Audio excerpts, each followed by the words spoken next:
السلام علیکم ورحمۃ اللہ وبرکاتہ۔ اعوذ باللہ السمیع العلیم من الشیطان الرجیم من ہمزہ ونفخہ ونفثہ بسم اللہ الرحمن الرحیم وما ارسلنا قبلک الا رجالا نوحی الیہم فاسألوا اہل الذکر ان کنتم لا تعلمون وما جعلناہم جسدا لا یأکلون الطعام وما كانوا خالدین ثم صدقناہم الوعد فانجیناہم ومن نشاء واہلکنا المسرفین۔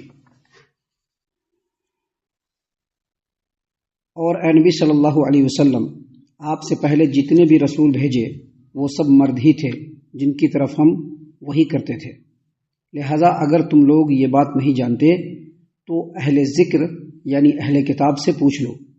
ہم نے ان رسولوں کے جسم ایسے نہیں بنائے تھے جو کھاتے پیتے نہ ہو، اور نہ ہی وہ ہمیشہ رہنے والے تھے۔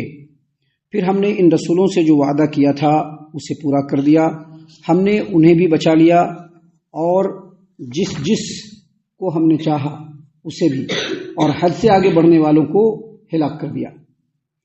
سامعین کرام، سورۃ الانبیاء سورہ نمبر 21 اور اسی سورت سے آیت نمبر 7، 8، 9 یہ تین آیات آپ کے سامنے تلاوت کی گئی۔ بفضل اللہ، بعون اللہ، بتوفیق اللہ، تینوں آیتوں کا ترجمہ بھی آپ تمام کی خدمت میں پیش کیا گیا۔ یہ جو آیتیں ہیں ان میں سے پہلی دو آیات کے بارے میں بہت غور و فکر سے سنیے گا۔ پہلی دو آیات مطلب یہ ہے آیت نمبر 7 اور آیت نمبر 8، ان دونوں کی تفسیر کو بہت غور و فکر سے سنیے گا۔ دیکھیے، اللہ تبارک و تعالیٰ نے فرمایا کہ وما ارسلنا قبلک الا رجالا نوحی الیہم فاسألوا اہل الذکر ان کنتم لا تعلمون۔ اے نبی صلی اللہ علیہ وسلم، آپ سے پہلے جتنے بھی ہم نے رسول بھیجا وہ سب کے سب بشر تھے، انسان تھے، مرد تھے، اور جن کو ہم نے رسول بنایا اور ان کی طرف وحی کرتے تھے۔ لہٰذا اگر تم لوگ یہ بات نہیں جانتے ہو تو اہل ذکر یعنی اہل کتاب سے پوچھ لو۔ آگے اللہ نے فرمایا وما جعلناہم جسدا لا یأکلون الطعام، ان لوگوں کے جسم ہم نے ایسے نہیں بنائے کہ وہ لوگ کھائے پیے بغیر رہ سکیں، یعنی ان کو بھی کھانا پینا پڑتا تھا۔ وما كانوا خالدین، اور وہ لوگ ہمیشہ رہنے والے بھی نہیں تھے۔ یہ جو دو آیات ہیں، ان دو آیتوں میں مشرکین مکہ کے ایک بنیادی اعتراض کا جواب ہے۔ ان لوگوں نے نبی کریم صلی اللہ علیہ وسلم کی نبوت، آپ کی رسالت کو ماننے سے صرف اس لیے انکار کیا کہ ان لوگوں نے کہنا شروع کیا، اعتراض کرنا شروع کیا کہ یہ جو رسول ہیں محمد صلی اللہ علیہ وسلم، یہ تو ہماری ہی طرح سے بشر ہیں، انسان ہیں۔ بشر کا مطلب انسان، یہ ہماری ہی طرح سے بشر ہیں، انسان ہیں۔ جو انسانی تقاضے، جو بشری تقاضے ہوتے ہیں وہ ان کے اندر بھی پایا جاتا ہے۔ یہ بھی شادی کرتے ہیں، یہ بھی بچے، ان کے بھی آل و اولاد ہے، یہ بھی جو ہے بازاروں میں گھومتے ہیں، کھاتے ہیں، پیتے ہیں، اور پھر ان کو کوئی جاہو حشم بھی نہیں ملا ہے، کوئی بہت بڑا عہدہ بھی ان کو نہیں ملا ہے، اور فرشتے بھی ان کے ساتھ نہیں رہتے ہیں، پھر ہم ان کو رسول کیسے مان لیں؟ تو اللہ تبارک و تعالیٰ نے ان دونوں آیتوں کے مادھیم سے، ان دونوں آیتوں کے ذریعے سے مشرکین مکہ کو کہا، ان کو تلقین کی، ان کے اعتراض کا جواب دیا کہ یہ جو اہل کتاب تمہارے ارد گرد ہیں، مدینے کے اندر ہیں، دوسرے علاقوں میں ہیں، تم محمد عربی صلی اللہ علیہ وسلم پر اعتراض کرنے کے لیے اور آپ صلی اللہ علیہ وسلم کے خلاف سوال کرنے کے لیے بار بار اہل کتاب کے پاس جاتے ہو، یہودیوں کے پاس جاتے ہو، ان سے سوال پوچھ کر کے لاتے ہو، ان سے اعتراض ڈھونڈ کر کے لاتے ہو، اور نبی کریم صلی اللہ علیہ وسلم کے سامنے وہ اعتراض رکھتے ہو، آپ صلی اللہ علیہ وسلم سے سوال کرتے ہو۔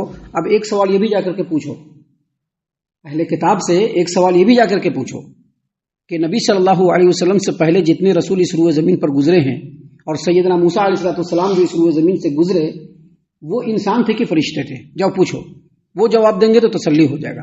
تم جا کر کے اہل کتاب سے پوچھو، فاسألوا اہل الذکر۔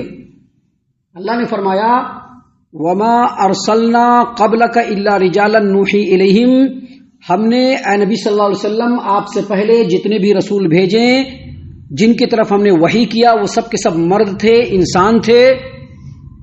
اگر یہ بات تم لوگوں کو نہیں معلوم ہے تو جا کر کے اہل ذکر سے پوچھو، مطلب اہل کتاب سے پوچھو، کیونکہ اہل کتاب کے پیغمبر موسیٰ علیہ السلام، اہل کتاب کے پیغمبر سیدنا عیسیٰ علیہ السلام، اہل کتاب کے پیغمبر سیدنا ابراہیم علیہ السلام، اہل کتاب کے پیغمبر اسماعیل اور اسحاق علیہ السلام، اہل کتاب کے پیغمبر یوسف علیہ السلام۔ جا کر کے پوچھو کہ موسیٰ علیہ السلام اور موسیٰ علیہ السلام کے علاوہ جتنے بھی انبیاء اس روئے زمین سے گزرے ہیں وہ انسان تھے کہ نہیں؟ پتہ چل جائے گا کہ وہ انسان ہی تھے۔ ان سے پوچھنا کہ وہ کھاتے پیتے تھے کہ نہیں، پتہ چل جائے گا کہ وہ کھاتے پیتے تھے. ان سے پوچھنا کہ وہ شادی بیاہ کرتے تھے کہ نہیں، پتہ چل جائے گا کہ وہ شادی بیاہ کرتے تھے. ان سے پوچھنا کہ ان کے آل و اولاد تھے کہ نہیں، پتہ چل جائے گا کہ ان کے بھی آل و اولاد تھے. اور پوچھنا کہ وہ آج کے ڈیٹ میں اس روئے زمین پر ہیں یا نہیں، تو پتہ چل جائے گا کہ نبی سے پہلے صلی اللہ علیہ وسلم جتنے بھی انبیاء اس روئے زمین سے آئے وہ سب کے سب اپنا وقت گزار کر کے، فوت پا کر کے اس دنیا سے چلے گئے. اللہ نے فرمایا وما جعلناہم جسدا لا یاکلون الطعام، ہم نے ان رسولوں کے جسم ایسے نہیں بنائے کہ بغیر کھائے پیے رہ سکے. ان کو بھی کھانا پینا پڑتا تھا، بازاروں میں چلنا پڑتا تھا، کام دھندا کرنا پڑتا تھا، لوگوں سے ملنا پڑتا تھا، رشتہ داریاں نبھانی پڑتی تھی، سارا کام ان کو بھی کرنا پڑتا تھا، اور ان کو بھی ہم نے موت دیا تھا. یہ دونوں آیتوں کی جو ایکچوئل تفسیر ہے جو ہم نے آپ کے سامنے پیش کی ہے، ایکچوئل تفسیر. یہاں پر فاسألوا اہل الذکر سے مراد اہل کتاب یہودیوں سے پوچھو اگر تم نہیں جانتے ہو، یہ مشرکین مکہ کو کہا گیا. لیکن ہم آپ کو یہاں پر بتلا دیں کہ فاسألوا اہل الذکر ان کنتم لا تعلمون، اگر تم کو نہیں معلوم ہے تو اہل ذکر سے پوچھو. کوئی بھی آیت کریمہ اگرچہ ایک خاص بیک گراؤنڈ میں نازل ہوتی ہے لیکن اس کا جو معنی اور مفہوم ہوتا ہے وہ عام ہوتا ہے. فار ایگزامپل، اگر کوئی صفت یہودیوں کے بارے میں نازل ہوئی تو وہ یہودیوں کی صفت ہے، لیکن وہی صفت اگر دوسرے لوگوں کے اندر ہوگی تو وہ بھی اسی آیت کریمہ کے حکم میں شامل ہوں گے. یہاں پر جو اللہ نے فرمایا کہ فاسألوا اہل الذکر ان کنتم لا تعلمون، اگر تم کو معلوم نہیں ہے تو اہل ذکر سے پوچھو، اس کا مطلب یہ بھی ہے کہ اگر تم کو کوئی مسئلہ معلوم نہ ہو تو کس سے پوچھنا؟ علم والوں سے پوچھنا، علم والوں سے پوچھنا. اور اگر کوئی مسئلہ معلوم نہیں ہے تو یہاں پر حکم دیا گیا کن کو؟ جن کو معلوم نہیں ہے، جیسے عام لوگ ہیں، جیسے عوام الناس ہے ہمارے اور آپ کے جیسے لوگ جن کو کچھ معلوم نہیں ہے. اب ان کو کچھ معلوم نہیں ہے اور ان کو معلوم کرنا ہے تو کہاں جائیں گے؟ کہاں جائیں گے؟ عالموں کے پاس جائیں گے نا. تو عالموں سے وہ سوال کریں گے. اب عالموں کا فرض کیا بنتا ہے؟ عالموں کا فرض کیا بنتا ہے؟ باپ دادا کا مسئلہ بیان کرنا، ہم کسی خاص مسلک سے جڑے ہوئے اس کا مسئلہ بیان کرنا. بات کہاں کہا جا رہا ہے؟ قرآن میں کہا جا رہا ہے. بات کہاں کہا جا رہا ہے؟ قرآن کریم کے اندر کہا جا رہا ہے. قرآن کریم کے اندر جب یہ بات کہی جا رہی ہے تو اس کا مطلب یہ ہے کہ اگر کوئی عام آدمی آپ سے مسئلہ پوچھنے کے لیے آئے تو مسئلہ آپ کو اسی قرآن کریم سے اور نبی کی تعلیم سے بتلانا ہے. سمجھ رہے ہیں نا؟ بات سمجھ میں آ رہی ہے؟ یہاں پر جب قرآن کریم میں یہ حکم دیا گیا ہے تو اس سے یہ کوئی نہیں کہہ سکتا ہے کہ دیکھو یہاں پر کہا گیا ہے عالموں سے پوچھنے کے لیے، لوگ خواہ مخواہ خالی قرآن حدیث کرتے ہیں. اسی وجہ سے بڑے بڑے عالم دین، خاص طور سے حنفی علماء میں سے جو بڑے بڑے عالم ہیں، ان لوگوں کا بھی کہنا ہے کہ جو عام پڑھے لکھے لوگ نہیں ہوتے ہیں وہ تقلید نہیں کرتے ہیں، بلکہ وہ کسی بھی عالم سے سوال کرتے ہیں تو یہ سوچ کر کے سوال کرتے ہیں کہ عالم صاحب ہم کو قرآن و حدیث سے بتائیں گے. اشرف علی تھانوی، مولانا اشرف علی تھانوی دیوبندی حکیم الامت جن کو کہا جاتا ہے، ان کے بارے میں آپ نے سنا ہوگا. ان کی کتاب ہے ملفوظات حکیم الامت. اس کے اندر انہوں نے لکھا ہے کہ جو عام آدمی ہوتے ہیں، جو پڑھے لکھے نہیں ہوتے ہیں، وہ تقلید نہیں کرتے ہیں. کیوں تقلید نہیں کرتے ہیں؟ کیونکہ وہ کسی بھی عالم کے پاس جب جاتے ہیں اور جب مسئلہ پوچھتے ہیں تو ان کے دماغ میں کیا ہوتا ہے کہ عالم صاحب ہم کو کتاب میں دیکھ کر کے بتلائیں گے، عالم صاحب ہم کو قرآن کا مسئلہ بتلائیں گے، عالم صاحب ہم کو نبی کا مسئلہ بتلائیں گے. تو اب ایک عام آدمی جب ایک عالم کے پاس پہنچا تو عالم کا فرض کیا ہے؟ کسی خاص مسلک، کسی خاص فرقے کے حساب سے سوال کا جواب نہیں دینا، بلکہ جواب دینا کس چیز سے؟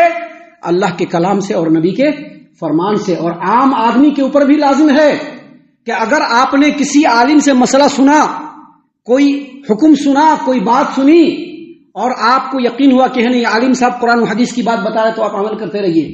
لیکن جب جس گھڑی میں پتا چل جائے کہ عالم صاحب نے جھوٹ بولا ہے، عالم صاحب نے قرآن و حدیث کا مسئلہ نہیں بتایا ہے، عالم صاحب نے ہم کو کچھ اور بتایا ہے، تو اس وقت اس آدمی کے اوپر لازم ہے کہ عالم صاحب کی بات کو چھوڑے گا اور قرآن و حدیث کی بات معلوم کر کے اس کے مطابق عمل کرے گا.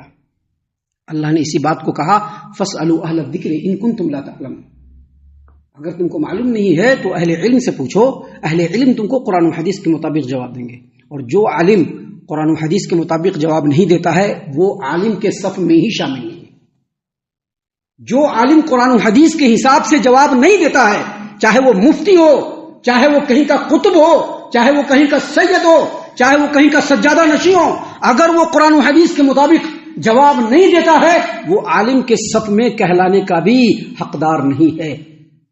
سامعین کرام، ان دونوں آیتوں کے اندر اللہ تبارک و تعالیٰ نے یہ بات بتلائی کہ دیکھیے جتنے بھی رسول محمد عربی صلی اللہ علیہ وسلم سے پہلے اس روئے زمین پر بھیجے گئے سب کے سب بشر تھے، انسان تھے جن کی طرف اللہ نے وحی کی۔ اگر تم کو یہ بات معلوم نہیں ہے تو یہودیوں سے جا کر کے عیسائیوں سے پوچھ لو اگر تم کو معلوم نہیں ہے۔ اور جتنے بھی رسول اس روئے زمین پر آئے ان کو اللہ نے ایسا گوشت پوشت والا بنایا، ایسا انسان بنایا کہ جن کو کھانے پینے کی بھی ضرورت ہوتی تھی، نکاح اور شادی کی بھی ضرورت ہوتی تھی، ان کی اپنی ضرورتیں بھی تھی، ان کے آل و اولاد بھی تھے، اور اپنے وقت کو گزار کر کے وہ مر بھی گئے، ہمیشہ رہنے کے لیے اس دنیا میں نہیں آئے تھے۔ یہ محمد عربی صلی اللہ علیہ وسلم بھی ویسے ہی نبی ہیں۔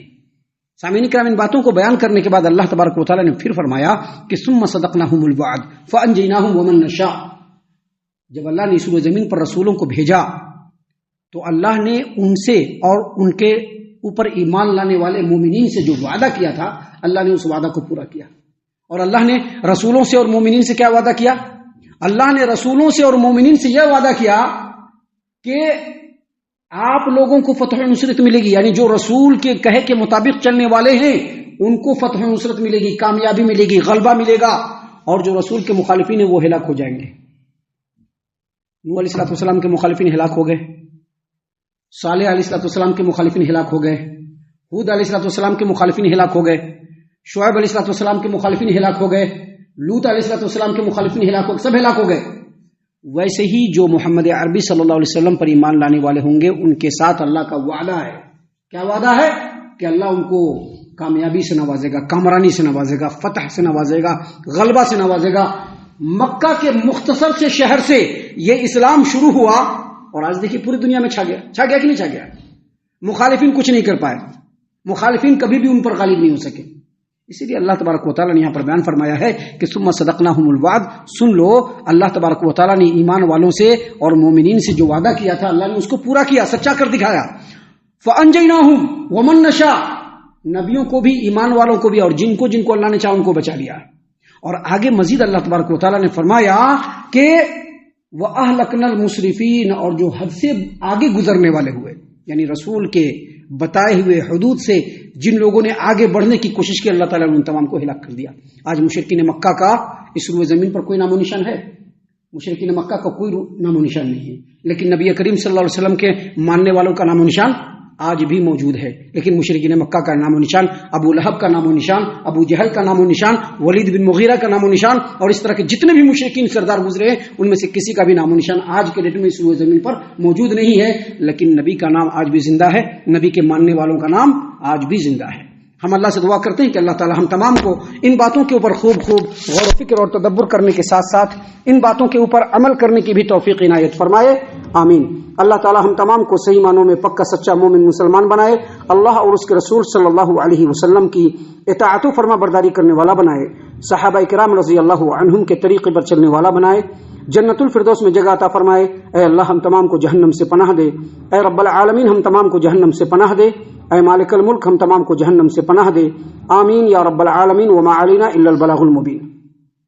تبارك الذي نزل الفرقان على عبده ليكون للعالمين نذيرا۔